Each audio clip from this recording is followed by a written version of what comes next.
ये सब अकेली महिला कुछ नहीं कर सकती है।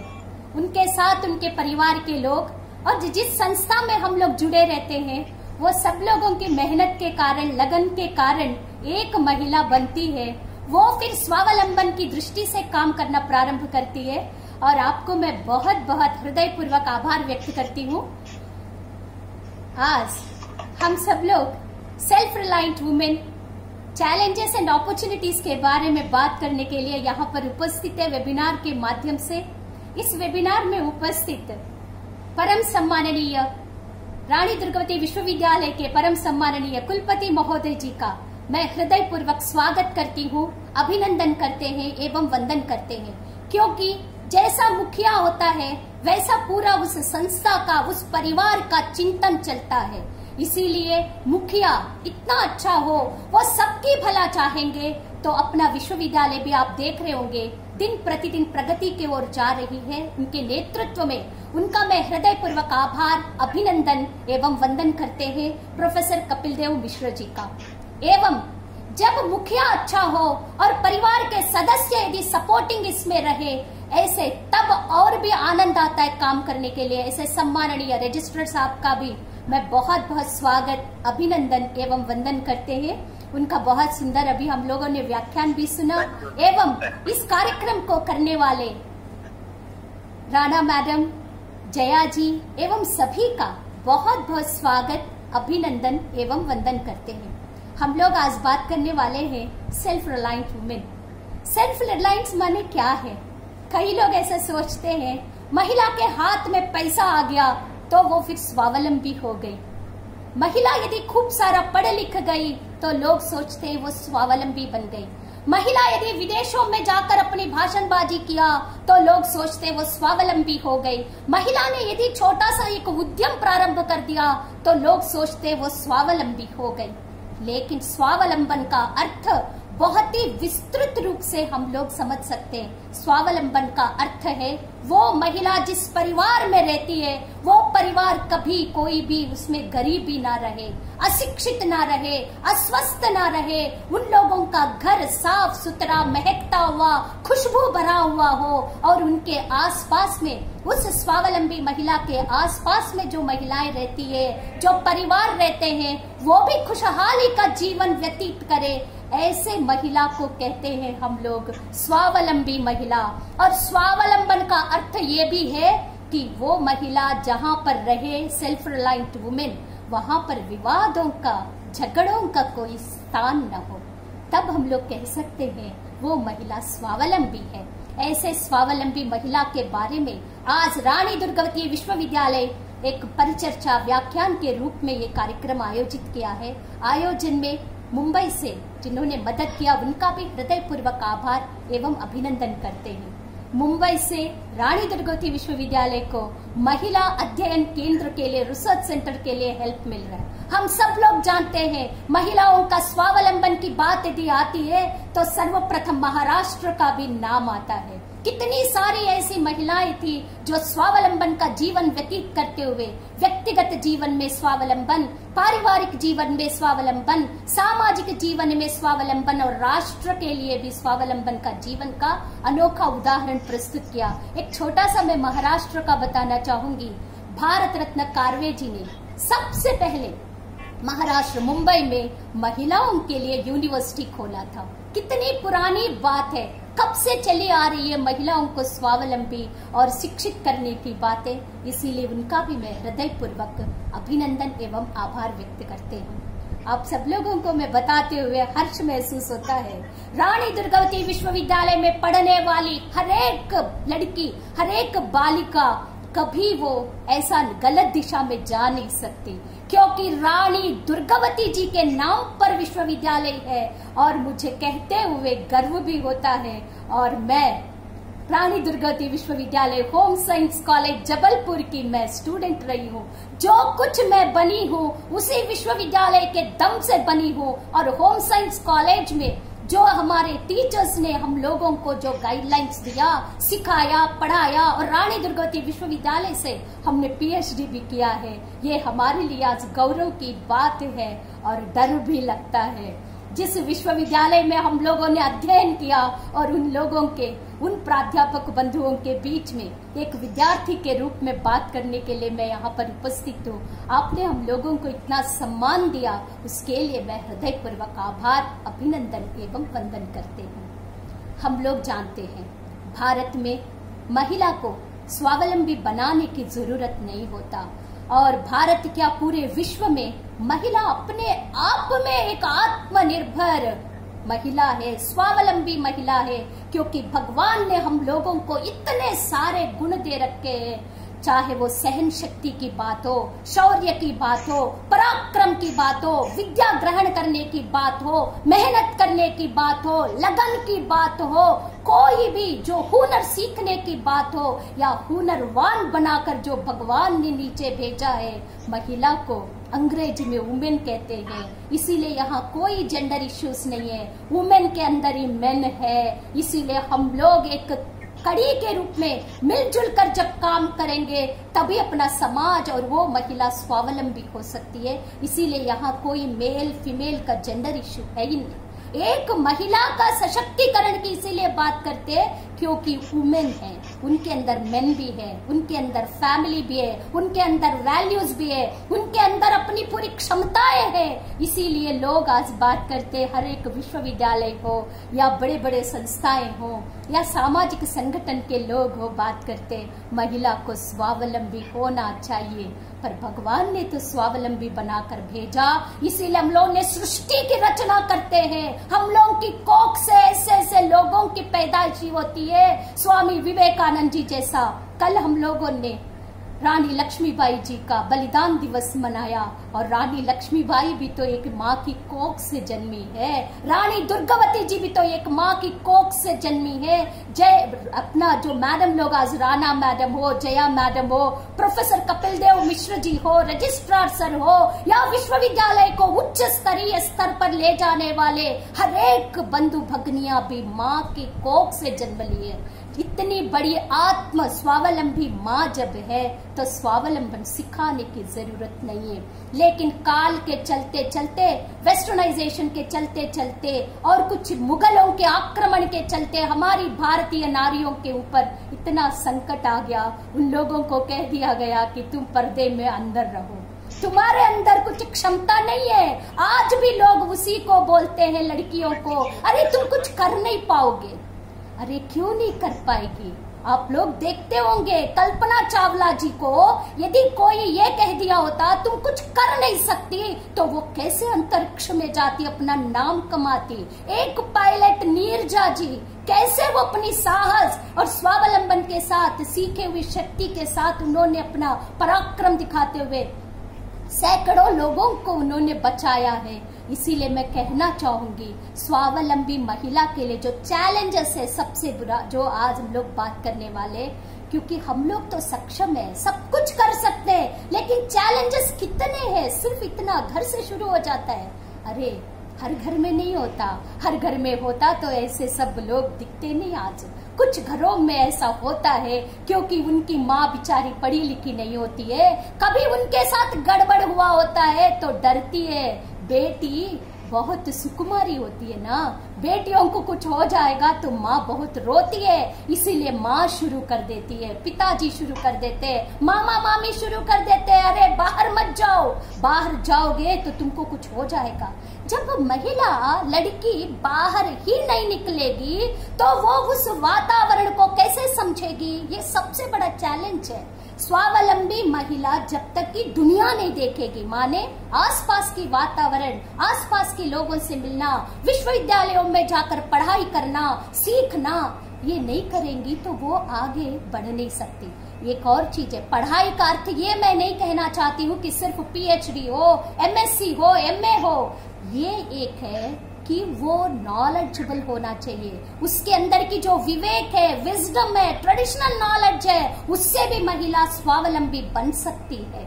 क्योंकि हम लोग की दादी नानी लोगों को हम लोग देखते हैं क्या वो लोगों ने पीएचडी थोड़ी पाया, लेकिन उनके पास जितना विजडम था, जितना समाज को जोड़ के चलने की जो सामाजिक शक्ति थी उनके अंदर, वो हम लोग की जैसे महिलाओं में नहीं आ सकता, क्योंकि उनके परिवार उनको सबसे मिलने जुलने के लिए छोड़ देते थे, भेज देते थे, रिश्तेदारों में जाते थे, नातेदारों में जाती थी, कार्यक्रमों में जाते थे, वहां की वातावरण से वो सब नॉलेज गेन करती थी, तब वो स्वावलंबी बनती थी।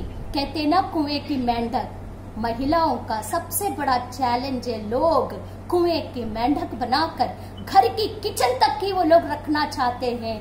ये चीज यदि थोड़ा सुधर जाए तो हम लोगों की महिलाओं का, अपने परिवार की महिलाएं स्वावलंबन, क्या वो पूरी देश में एक अलग अपनी अनोखा पहचान वो कर सकती है, दिखा सकती है।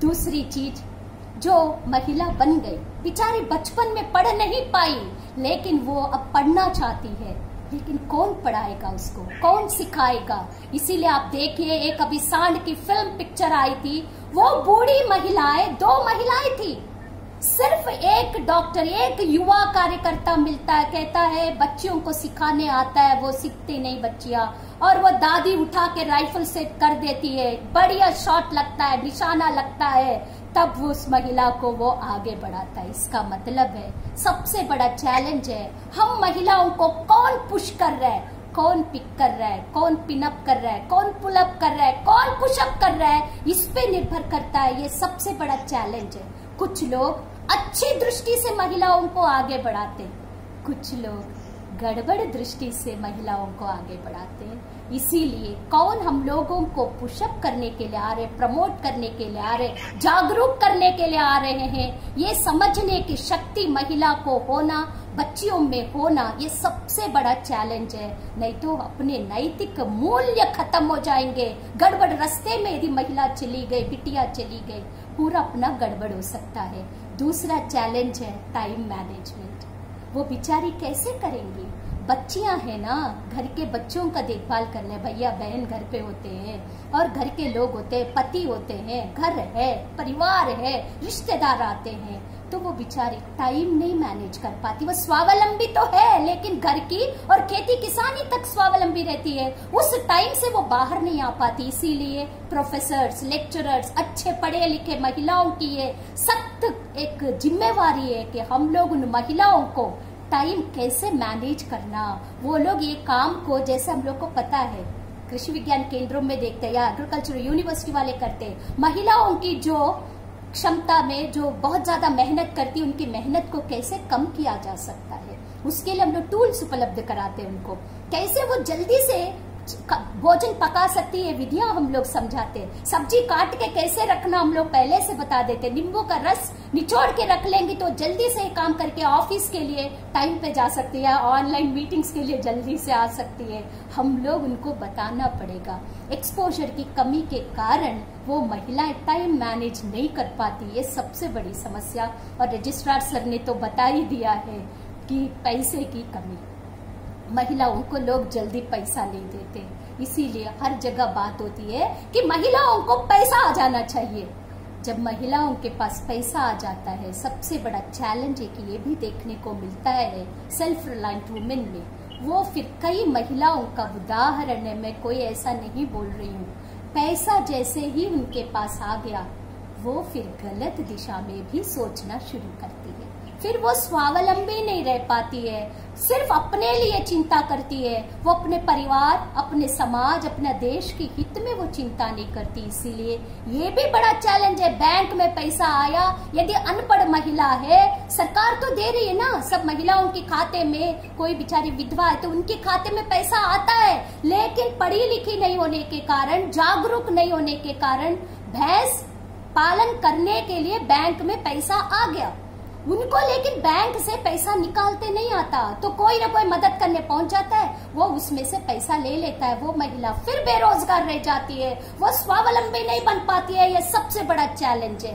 इसीलिए जो नेट बैंकिंग है, मोबाइल ऑपरेशंस है, ये सब वो कर नहीं पा रही है, क्योंकि करंट सिनेरियो में जितनी चीजें आ रही है उससे वो कोप अप नहीं करने के कारण ये सबसे बड़ा चैलेंज है। हमारे माननीय प्रधानमंत्री जी भारत देश के, वो चाहते हर एक महिला स्वावलंबी बने, उसको कभी कोई कष्ट ना हो, बहुत मेहनत कर रहे, लेकिन उन लोगों को वो सुविधाएं पहुंचने के बाद भी उपयोग नहीं कर पा रहे। ये एक सबसे बड़ा चैलेंज है। हम सब पढ़े लिखे लोग अपने अपने समूहों में, अपने अपने घर के आसपास में यदि काम करने वाली बाई भी घर में आती है, उसको हम लोग 10 मिनट का समय निकालकर उनको सिखाए कैसे मोबाइल ऑपरेशंस करना, अपने पिन है, अपने पासवर्ड्स है, ये किसी को नहीं बताना है। बताओगी तो तुम्हारा सब चोरी हो जाएगा। बड़ा संकट है, सिखाने की जरूरत है, जागरूक करने की जरूरत है। हम सब लोग मिलकर उन लोगों को बताएं, तब ये जो है कुछ चैलेंजेस में उन लोगों को तकलीफ कम होगी। एक दो उदाहरण मैं बताती हूँ। जब महिला स्वावलंबी हो जाती है तो पहले उसका पति छोड़ गया था, जो मेरा अनुभव है, एक परिवार था, पति छोड़ के चला गया, वो बढ़िया सिलाई कढ़ाई करके अपनी स्वावलंबी हो गई, पैसा कमाने लग गई, तो उसका पति भी वापस आता है, जो बेटा छोड़ के गया था वो भी वापस आता है। इसीलिए रानी दुर्गावती विश्वविद्यालय वुमेन स्टडीज रिसर्च सेंटर ने ये सोचा है कि महिलाओं को स्वावलंबी बनाएंगे, क्योंकि महिला परिवार की धुरी है, वो जब घूमती रहती है तो परिवार पूरा चलता है। इसीलिए महिला को कहा है कि सेल्फ रिलायंट वुमेन आज की सख्त जरूरत है।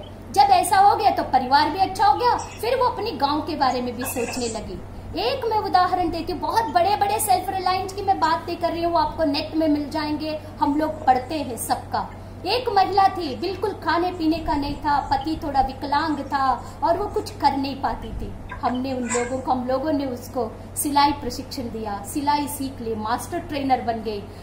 सैकड़ों लड़कियों को वो खुद मास्टर ट्रेनर के रूप में प्रशिक्षित करती है, पैसा कमाती है और स्वावलंबन का जीवन व्यतीत करती है। स्वावलंबन स्वरोजगार से आना चाहिए, स्वरोजगार ही स्वावलंबन का आधार है। जो महिलाएं पापड़ अचार जो भी बनाती है उसको मजाक मत उड़ाइए।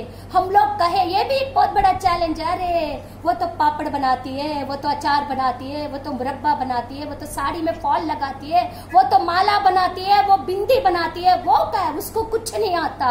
ऐसा मत बोलिए। पापड़ अचार मुरब्बा जब हम लोग अपनी घर में बनाएंगे, चाहे पढ़े लिखे हो, चाहे बेपढ़े हो, चाहे हम लोग धनवान हो, चाहे गरीब हो, तब सेल्फ रिलायंस की बात हो सकती है। नहीं तो आज हम लोग चिल्लाए बाहर के उत्पादों को बैन करो, अरे जब खाने को नहीं है, जो मिलेगा वो हम लोग खाएंगे। इसीलिए आप निवेदन आप लोगों से करना चाहती हूँ, हम लोग महिलाओं को स्वावलंबी बनाने की दृष्टि से बहुत कुछ कर सकते हैं। अपॉर्चुनिटीज तो हम लोग जानते हैं, क्योंकि अभी केंद्र सरकार हो, सरकारें जहाँ पे भी है, वो सब चाहती है कि महिलाओं को खूब आगे बढ़ाए। शिक्षा के क्षेत्र में साइकिलें दिया जाता है बच्चियों को, पहले तो बच्चियां जा ही नहीं पाती थी। अपॉर्चुनिटीज कितने बढ़ गए। यदि कोई 90% ले आया, 80% ले आया, तो उनको तुरंत कहते क्या चाहिए, तो सरकारें लैपटॉप्स दे रही है। लेकिन फिर वही चैलेंज, उन लैपटॉप्स में हमारी बच्चियां क्या देख रही है। ये माता को यदि पढ़ी लिखी नहीं होगी, सेल्फ रिलायंट नहीं होगी, वो फिर गड़बड़ दिशा में जा सकता है। इसीलिए बहुत ऐसी बातें हैं, स्वावलंबन का दिखावा नहीं है, ये आत्मसात करके हम लोग को दूसरों को स्वावलंबी बनाना बड़ा मुश्किल का काम है, लेकिन हो सकता है। इसका हम लोगों ने 500 गांवों में भारत रत्न नानाजी देशमुख जी के मार्गदर्शन में करके दिखाया है। वो महिलाएं जो घर से बाहर नहीं निकलती थी, उन लोगों को हम लोगों ने भजन मंडलियां बना दिया। नहीं भाभी तुम्हें चढ़ना है मंच पे चढ़ती थी, वो भजन करती थी, घूंघट में करती थी। कभी हम लोगों ने ये नहीं कहा भारतीय परंपराओं को तुम लोग विरोध करते हुए आगे आओ, क्योंकि उसको घर वाले मारेंगे ना। ये भी चिंता करना पड़ता है। यदि एक महिला स्वावलंबी हो गई, मैं पर्दा नहीं करती हूँ, तो मैं दूसरे महिलाओं को नहीं कहती थी कि तुम पर्दा मत करो, पर्दा निकाल कर बाहर आ जाओ। मुझे पता है वो जब गांव लौट के जाएगी उसको कुटाई होती है। आप लोग भी जानते हो, कई संस्थाओं में महिलाएं आती है, घर जाके मार खाती है। ऐसे सेल्फ रिलायंस नहीं चाहिए। 100 रुपए वाला सेल्फ रिलायंस नहीं चाहिए। सेल्फ रिलायंस का अर्थ है कि वो स्वावलंबी महिला बनकर स्वाभिमान पूर्ण जीवन व्यतीत करे, उसका पति उसको सम्मान दे, उसके नंद उसको सम्मान दे, उसकी बेटियां उनको सम्मान दे, उनके सास उसको बोले बहू तुम नहीं हो तो हमारा घर नहीं चलता, तुम हमारी प्यारी बहू हो, बहू रानी हो कहे। ऐसा मेरी माता जी इसीलिए बोल रही हूँ, जब तक कि व्यक्तिगत का चिंतन नहीं होता तो हम लोग भी दूसरों का कर नहीं सकते। मेरी माता जी रिटायर्ड टीचर है, मेरी सासू माँ, लेकिन आप अभी टेक्नोलॉजी का देख लीजिए, उनके पास एंड्रॉयड फोन आ गया। हमें लगता था हमारी माताजी कैसे ये सब उपयोग कर लेंगी। आप विश्वास नहीं कर सकते, वो डीपी चेंज कर लेती हैं, वो मैसेजेस भेजती हैं, वो सभी यूट्यूब में, हो सकता है आपका भी सुन रहे हो क्योंकि उनकी बहू बोल रही है, तो वो देखती है यूट्यूब में, शेयर करती है, बताती है, फोन करती है, बेटा ये गलत हुआ, ये अच्छा हुआ। ऐसे समझदार आत्मनिर्भर महिला की आज जरूरत है। आत्मनिर्भर भारत की बात हो रही है, माननीय प्रधानमंत्री जी ने कहा आत्मनिर्भर महिला नहीं होगी तो आत्मनिर्भर भारत नहीं बन सकता। इसमें भाषण नहीं, सच में स्वावलंबी महिला का एक बताकर मैं अपनी बात को समाप्त करती हूँ। स्वावलंबी महिला का अर्थ यही है, उपलब्ध संसाधनों के आधार पर आवश्यकता को, समय को, पैसा को देखते हुए अपने आप को आगे बढ़ाए, उद्यमी बनाए। उद्यमी भी वो जो कच्चा माल आधारित उद्योगों की वो स्थापना करे, आवश्यकता आधारित उद्योगों की वो स्थापना करके दूसरों को खुशहाली का जीवन दे। और एक जब स्वावलंबी बनती है वो फिर घमंड में ना आए, आत्मविश्वास जरूर हो, हम लोग घमंडी ना बने।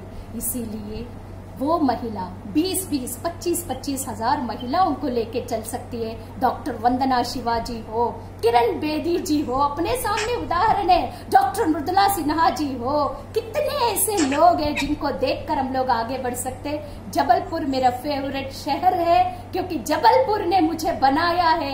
मैं आंध्र की एक तेलुगु बोलने वाली लड़की, मैं जबलपुर आई थी, और जबलपुर जब आई थी तो मुझे हिंदी नहीं आता था, अंग्रेजी और तेलुगु आता था। मैंने हिंदी बोलना थोड़ा थोड़ा सीखा जबलपुर में। और हमारे टीचर्स, चाहे वंदन हमारी मैडम स्मिता पाठक जी हो, और सरकार मैडम हो, वैद्य मैडम हो, हमारी राज्य लक्ष्मी मैडम हो, ये सब लोगों ने हम लोगों को बनाया है, उन्हीं की कृति है। हम लोग रानी दुर्गावती विश्वविद्यालय का हम हृदय पूर्वक आभार व्यक्त करते हैं क्योंकि ऐसे लड़कियों को तैयार करके समाज में भेज दिया। वो एनसीसी हो, एनएसएस हो, आरडीसी हो, खेलकूद हो, पढ़ाई हो, सामाजिक क्षेत्र में, आर्थिक क्षेत्र में, राजनीतिक क्षेत्र में, हर क्षेत्र में, अंतरिक्ष में हो, आप देख सकते हैं। इसीलिए रानी दुर्गावती विश्वविद्यालय में पढ़ने वाली बहनों को ये बताने की आवश्यकता नहीं है स्वावलंबन होता क्या है। जबलपुर स्वावलंबन का पाठ पढ़ाता है। इसीलिए आप सबको बहुत बहुत धन्यवाद देती हूँ। आज सिर्फ ये इतनी सी बातें आप लोगों के लिए, और मैं विद्यार्थी हूँ और अपने अध्यापकों से तो बोल ही सकती हूँ। आपको